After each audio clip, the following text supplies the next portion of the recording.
Hi, I'm Linda Moulton Howe.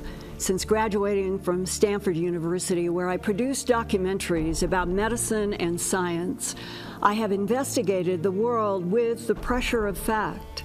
I am a truth hunter on this planet, this solar system, and the universe beyond.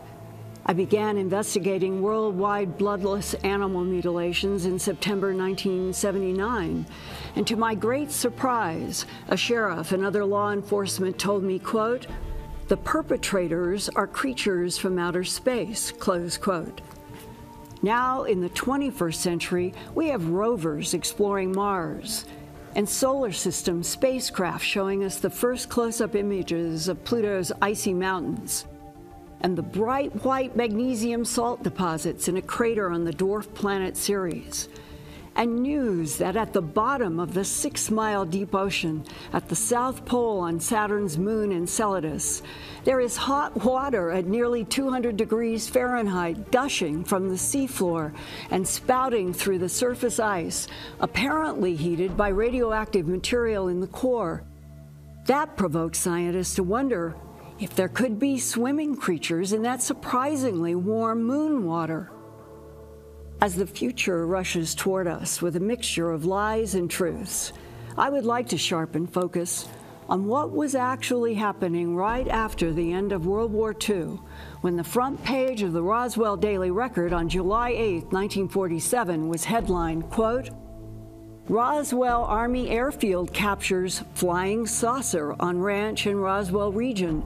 No details of flying disc are revealed," close quote. We now know that during a thunderstorm late at night on July 3rd to 4th, 1947, 3 aerial objects merged on radar before 3 crash sites were reported. The headline about one of those crashes came from Colonel William Blanchard, commanding officer of the 509th Bomb Wing at the Roswell Army Airfield. Colonel Blanchard ordered his public information officer, Walter Hogg, to issue a press release that said one of those flying saucers that people had been reporting that summer had crashed northwest of Roswell near Corona. Strange debris had been found by sheep rancher Mac Brazel on July 4th. 3 days later, on July 7th, the head of the Roswell Army Airfield's 509th Bomber Group Intelligence Unit, Lieutenant Colonel Jesse Marcel Sr., went to the Brazel Ranch with Counterintelligence Corps agent Sheridan Cabot.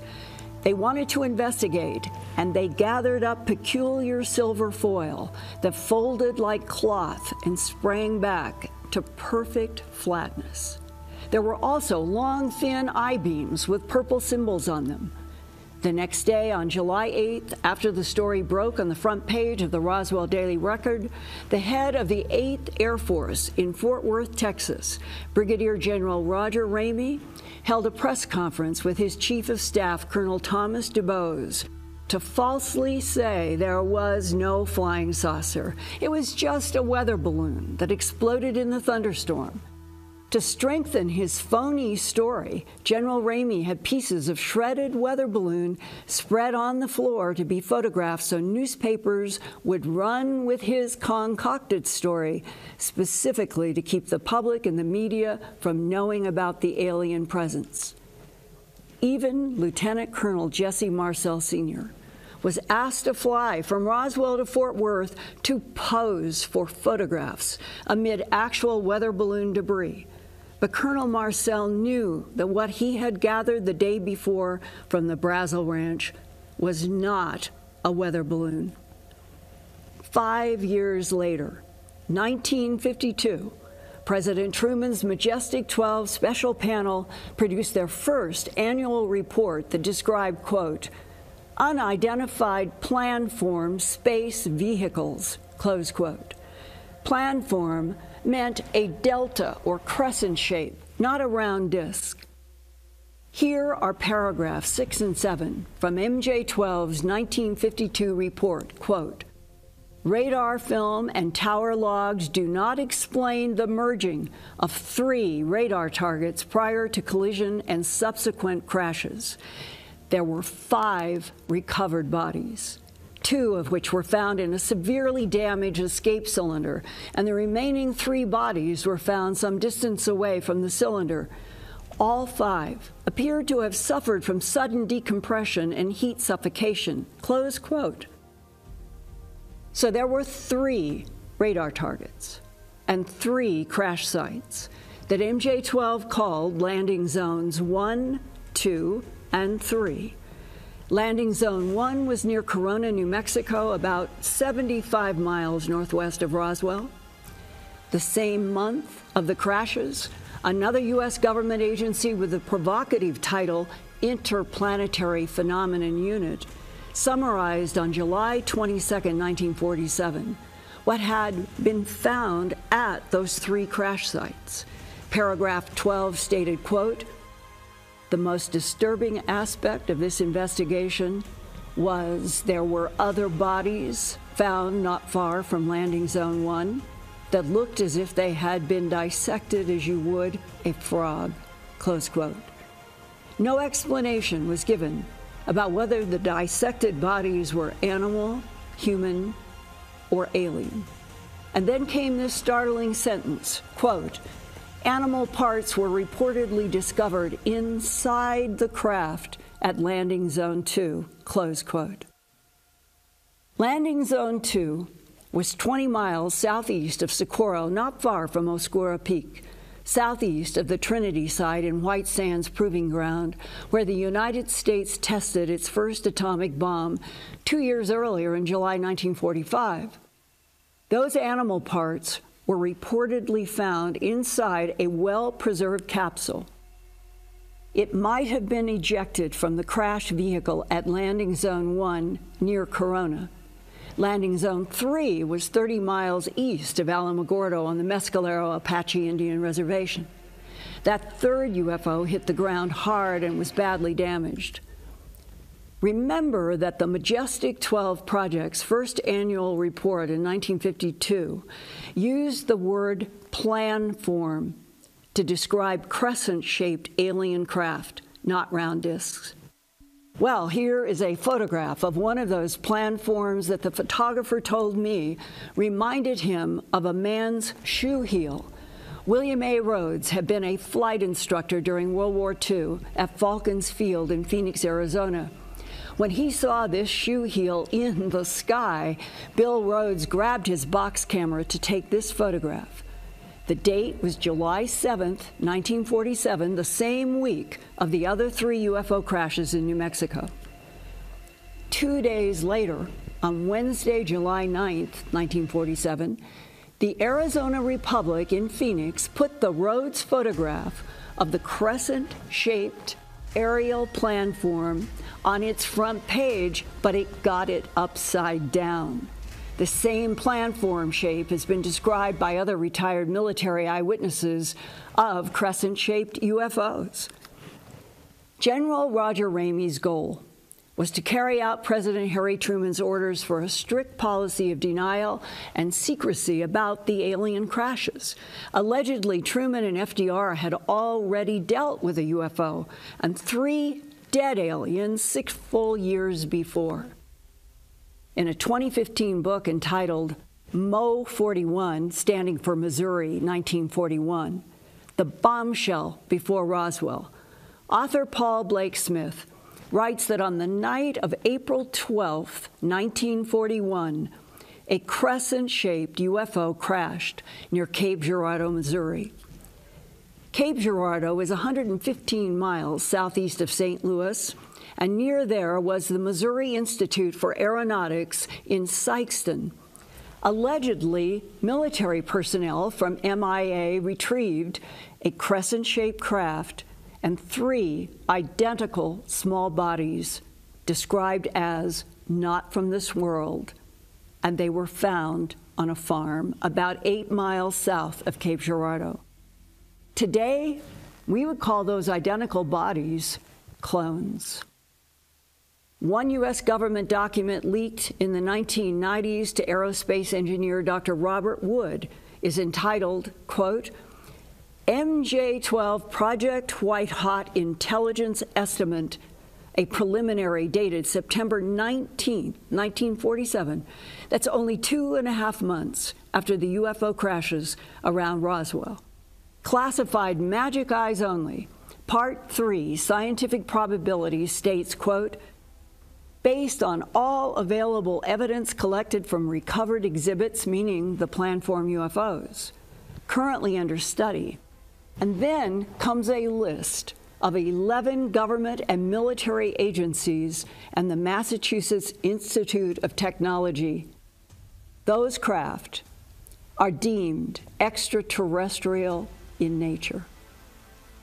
This conclusion was reached as a result of comparisons of artifacts from the Missouri discovery in 1941, meaning Cape Girardeau. The technology is outside the scope of U.S. science. It is even outside that of German rocket and aircraft development, close quote. Part 2, Technical Evaluation, paragraph 18 states, quote, the following elements were analyzed and found to exist in the small neutronic power plant that was found inside U-Lot 1, close quote. Now, U-Lot 1 is another acronym for UFO Planform. The reference to the Manhattan Project means physicist Robert Oppenheimer had the Cape Girardeau neutronic power plant to study during his development of the atomic bomb that we first dropped on Japan in August 1945, ending World War II. That also implies the Presidents Roosevelt and Truman already knew about an alien presence during World War II, before the July 1947 Roswell crashes, and they had made a decision to keep everything secret about UFOs, the alien bodies they had retrieved, both dead and alive. Much of the content in those early reports was drawn from what Lieutenant General Nathan Twining discovered on his secret mission for President Truman soon after the New Mexico crashes. That's when General Twining viewed the 5 alien bodies and craft found at Landing Zone 2 near Oscura Peak and the Trinity site. In 1947, General Twining was commander of the Air Materiel Command. 10 years later, President Eisenhower would appoint him chairman of the Joint Chiefs of Staff. By July 16, 1947, only 1 week after the Roswell Daily headline, General Twining sent President Truman a 2-page report about what he saw for himself at the Landing Zone 2 crash site near Oscura Peak, and that was on the White Sands Proving Ground. Quote, upon examination of the interior of the craft, a compartment exhibiting a possible atomic engine was discovered. In the power room was a donut-shaped tube approximately 35 feet in diameter, made of what appears to be a plastic material that is surrounding a central core. This tube was translucent, approximately 1 inch thick. The tube appeared to be filled with a clear substance, possibly a heavy water. This activation of electrical potential is believed to be the primary power to the reactor, though it is only a theory at present. Just how a heavy water reactor functions in this environment is unknown. On the deck of the power room, there are what resembles typewriter keys, possibly reactor power plant controls. There were no conventional electronics nor wiring to be seen connecting these controls to the propulsion turret. I have been told those keys had strange hieroglyphic-type symbols on them. The 1952 MJ-12 first annual report said, quote, the technology may be eons ahead of us, close quote, meaning thousands of years beyond us on Earth. Another military insider from World War II and the Eisenhower and Kennedy presidencies did a 1997 book entitled The Day After Roswell.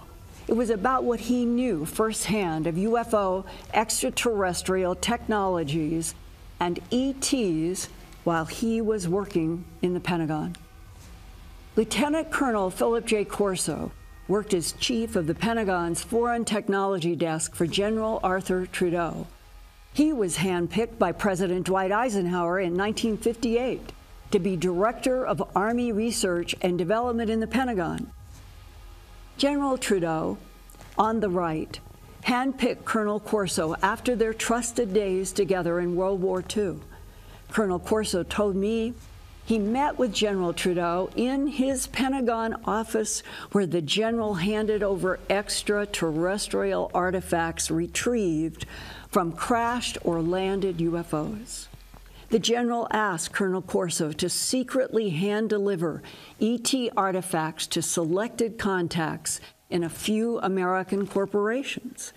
General Trudeau and President Eisenhower wanted the ET technologies back-engineered and patented as a top-secret national security priority. No one, not in Congress, the Supreme Court, or the tax-paying American public, was to know anything. General Trudeau and Colonel Corso were the beginning of the United States' serious efforts to develop a secret space program that would use retrieved extraterrestrial technology for advancement. Meanwhile, NASA was created on July 29, 1958, allegedly as a public agency, but insiders have long reported that NASA has been under CIA control from the beginning. NASA would be the public camouflage for what was behind the scenes, a dark and growing underbelly of American secret authorities not accountable to either congressional oversight or to the American people. These above top-secret entities controlled billions, trillions of dollars behind an untouchable intelligence and counterintelligence matrix designed to keep the whole world from knowing about the alien presence on Earth. In June 1997, Time magazine did a cover story on the 50th anniversary of the Roswell crashes. I was there to speak for that 50th commemoration. And there I met and talked with Colonel Corso about his work for General Trudeau. When Colonel Corso was introduced to me, he extended his hand to shake mine as he said, "How the hell did you get so much classified information?" He meant the animal mutilations that I had investigated for my TV documentary, A Strange Harvest. That was first broadcast May 28, 1980, on Denver's CBS station KMGH-TV. That is where I was Director of Special Projects. And that is when sheriffs and ranchers told me the perpetrators of the bloodless, trackless animal deaths were, quote, creatures from outer space, close quote. Ranchers had seen glowing lights in night skies emit beams down into their pastures. A few had even seen a cow lifted up in a beam of light or lowered to pastures, dead and mutilated. But none of those eyewitnesses would stand in front of my TV camera for fear of ridicule. Before he died, Colonel Corso talked to me in private about the highly classified documents that he had read in Washington, D.C., dated as early as 1951, about animals found in several parts of the world with bloodless excisions and no tracks around them. Colonel Corso said the classified reports that he read specified that the perpetrators of animal mutilations were, quote, extraterrestrial biological entities, close quote. But why? This illustration is by a Missouri horse rancher in 1975 who saw this glowing being at his gate during a time when he found several newborn foals and young horses bloodlessly mutilated in his pasture. Eventually, our government would realize that many of the UFO pilots and other non-human entities were cloned androids or human ET hybrids produced from genetic harvests of Earth life, including animal mutilations and extractions of human sperm and eggs. Our government, according to Colonel Corso, learned that in spite of the mutilations and abductions, some ETs are friendly, and they want humanity to advance faster, to be more protected from unfriendly ETs. So there was urgency in General Trudeau's goal to get alien technologies back engineered and patented as fast as possible, to keep them from Germany and Russia, and to support a secret space program that might have to do battle in real Star Wars. About secret ET technology transfer to American corporations for back engineering and patents, Colonel Corso wrote, quote, General Trudeau also had relationships with the Army contractors who were developing new weapon systems for the military within one part of the company, while another highly secret part of the company was harvesting some of the same ET technology for consumer product development. And these were companies such as Bell Labs, IBM, Monsanto, Dow, RCA, that became General Electric, and the aviation and medical companies of Howard Hughes, close quote. At that July 1997 50th anniversary conference, Dr. Jesse Marcel Jr. handed me this replica of the thin I-beam that he remembered holding in the first week of July 1947. That's when his father, Jesse Marcel Sr., the head of intelligence at the Roswell Army Airfield, woke up Jesse and his mother to show them pieces of the strange silver foil and I-beams that Jesse Marcel Sr. had picked up at one of the 3 UFO crash sites that first week of July 1947. And that was the one between Roswell and Corona. Jesse Marcel Sr. said the metallic foil was like cloth that could be folded or crumpled up, and it would always return to its original flat, unwrinkled shape. Jesse Jr. told me his father said that the debris, quote, was not of this earth, close quote. Young Jesse Marcel was so curious about what he described as metallic pinkish purple hieroglyphs or symbols that ran along the entire length of a tan-colored I-beam, only 3/8 of an inch wide. The I-beam was so lightweight that Jesse Jr. said he could hardly feel it in his hand. Plastics did not exist publicly in 1947, but eyewitnesses would later on compare the I-beams to new lightweight plastic or balsa wood. There were rumors that scientists had discovered the I-beams were an exotic hybrid of metal like wood. It could not be cut, it could not be burned. Intelligence officer Jesse Marcel Sr. would himself compare the strange pink-purple symbols to, quote, indecipherable Chinese writing, close quote. 12 years after the 1947 Roswell UFO cover-up began, Brigadier General Stephen Lufkin said that he was briefed in the Pentagon in 1959 about the Roswell UFO crashes, and he was shown thin I-beams with what he called purplish encryptions. That word means encoding messages or information in such a way that only authorized parties can read it. Another source, Steve Lytle, reported that his mathematician father was asked by government authorities to, quote, decipher the I-beam symbols, close quote.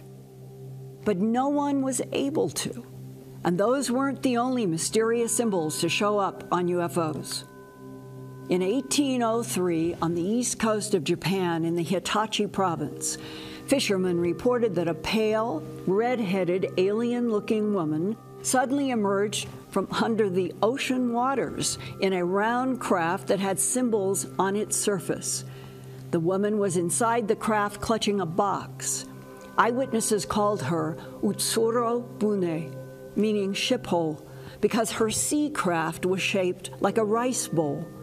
People who saw the craft said the top was like glass or crystal, and when the red-haired woman spoke, it was in a language that no Japanese person had ever heard before. What language was she speaking? Where did she come from? What was in the box? Nobody knows. Eyewitnesses claimed the same red-haired woman and craft were reported in other parts of Japan as if she were flying around in the craft. She was always reported to be tightly holding that box. 177 years later, on December 26, 1980, after midnight, Staff Sergeant James Penniston at RAF Bentwaters Woodbridge in England would also encounter a strange craft with symbols in Rendlesham Forest.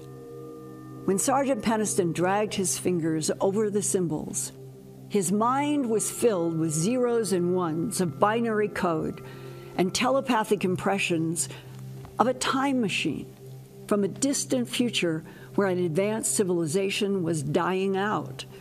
Its mission was to harvest genetic material from Earth to use as Band-Aids to extend the future of civilization survival. There was no pilot. The triangular craft operated with alien self-activating software. Now, here is a comparison of two Utsuro Bune symbols marked with red circles that are variations on the Jim Penniston triangle and circle symbols in the lower left. We're going to see this triangle circle symbol again in a 2015 UFO encounter. But first, on August 28, 1991, 11 years after Sergeant Penniston touched the symbols on the alien craft in Rendlesham Forest, Soviet authorities were tracking a UFO on a zigzag course at 4,225 miles an hour. The rapid radar track vanished over Kyrgyzstan. A year later, in June 1992, a search party found a cylinder-shaped craft with strange green symbols on it. The investigation reported, quote, powerful electromagnetic field emanating from the wreckage, close quote. All photographs and videotape recordings were overexposed. The craft had crashed in the Shaitan Mazar Gorge, also known as the Devil's Grave, in the central Tian Shan Mountains of eastern Kyrgyzstan. Then 14 years after that, in late June 2015, an Army sergeant with his wife, 2 young children, dog, and a cat began moving from Hunter Army Airfield near Richmond Hill, Georgia, on the Atlantic Ocean to Fort Carson in Colorado Springs, planning to go through Atlanta. He set his truck's GPS for the route, and they planned to travel at night when it was cooler with less traffic, and then they would stay in motels during the day. The husband, Sergeant CJ, I call him, and his wife were shocked when a bright white light in the sky suddenly came down toward their truck. The Army sergeant estimated that the disc hovering above their truck was 820 feet long. That's nearly 3 football fields, and was 200 feet high from base to top. Bright white sparks projected out beyond the craft front and back. Below the midline, there was a row of 5 dark-colored symbols. He told me, quote, in the Army, I'm a trained observer. I've been doing this for 15 years. I'm able to identify high-velocity rounds as well as mortars, rockets, artillery, aircraft, all types of aircraft. I'm trained to do that for whatever comes down in front of us on military missions. This huge craft was way beyond anything that I have been trained for, close quote. Sergeant CJ's wife remembered the UFO's surface glistened like an oil slick of rainbow colors when it tilted toward them. And she also thought that there were round lights around the perimeter. The encounter was from exactly 1:25 to 1:29 a.m. Eastern on the early morning of June 29, 2015. And this is according to Sergeant CJ's digital watch that he looked at when the craft disappeared by blinking out in front of them.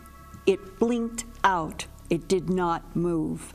The couple felt confused and disoriented. Sergeant CJ drove up the road a few miles, and he found a Shake Rag Express on Highway 1 South. When he tried to get out of the truck, he said his legs felt like wet noodles, as if he couldn't stand up, and he didn't know what was wrong. But the greater shock was when he bought some food. The Shake Rag Express receipt showed they were in Wadley, Georgia, way off their GPS course to Atlanta. The couple had no idea how were they diverted north without realizing it from their GPS. It was programmed. It was a programmed route that should have taken 4.5 hours for the 250-mile drive from Richmond Hill, Georgia, via Route 16 to Route 75 into Atlanta. But what happened next implies that the diversion on Route 1 north to the countryside of Wadley, Georgia, was under the control of an alien intelligence in order to transmit binary information into Sergeant CJ's mind. Sergeant CJ had the shock of his life, and we'll go deeper into that shock on the next Truth Hunter. This is Linda Moulton Howe. Please stay tuned to my Gaia series for more surprises about our universe, this solar system, and the planet we live on.